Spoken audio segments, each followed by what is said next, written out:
지난 6월 27일 부경대학교 포털 사이트와 앱이 마비되며 학생들이 큰 혼란을 겪었습니다. 진짜 문제는 이러한 사이트의 마비 문제가 포털 사이트에서만 나타나는 것이 아니라 LMS, 부경 AI 등 여러 관련 사이트에서도 지속적으로 나타나고 있다는 건데요. 고쳐지지 않는 포털 사이트 마비의 문제를 해결할 수 있는 방법은 없는 걸까요?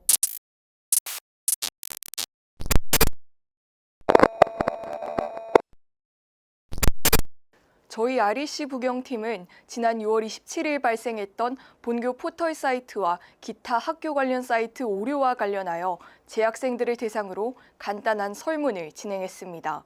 1번 문항, 나는 최근 학교 포털 앱에 접속되지 않거나 다른 사람의 아이디로 로그인돼 있는 것을 본 적이 있다 라는 질문에 71.4%의 학생들이 그렇다고 대답했습니다.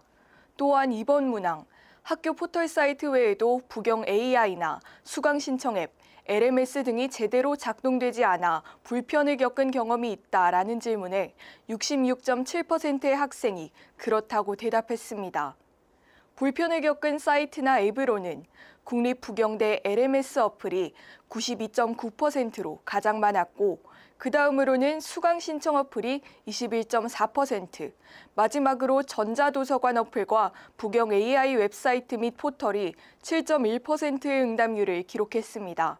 3번 문항, 포털 앱 이용에 관하여 자유로운 의견을 표시해달라는 질문에 개인정보가 유출되고 알림도 다른 사람의 이름이 뜸, LMS의 경우에는 계속 안 들어가진 적도 많음, 이번뿐만 아니라 저번에도 몇 번씩 다른 사람의 아이디로 들어가진 적이 있다.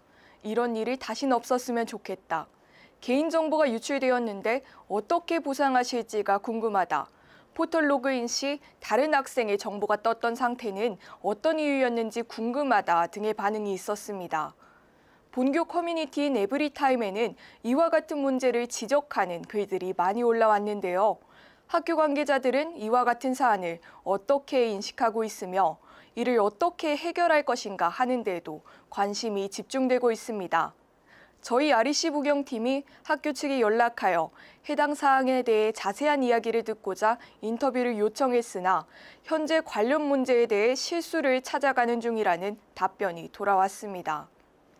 개인정보 유출과 관련된 학생들의 피해를 어떻게 보상할 것인지, 그리고 이러한 문제가 왜 발생했는지 보다 자세한 학교 측의 설명이 필요해 보입니다.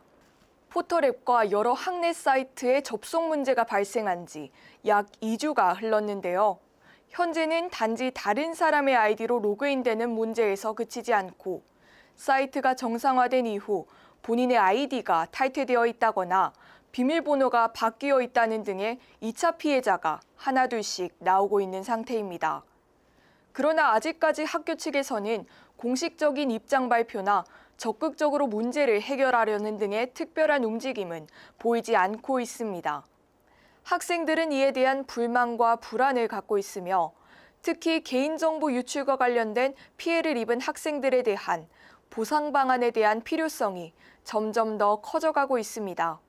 단순히 기술적 결함을 넘어 개인정보 보호와 관련된 심각한 상황으로 빠르게 진화하고 있는 상황에서 학교 측은 적절한 대응을 위한 계획을 마련할 필요가 있어 보입니다. 오늘의 REC 부경 여기에서 마칩니다. 시청해주신 여러분 감사합니다.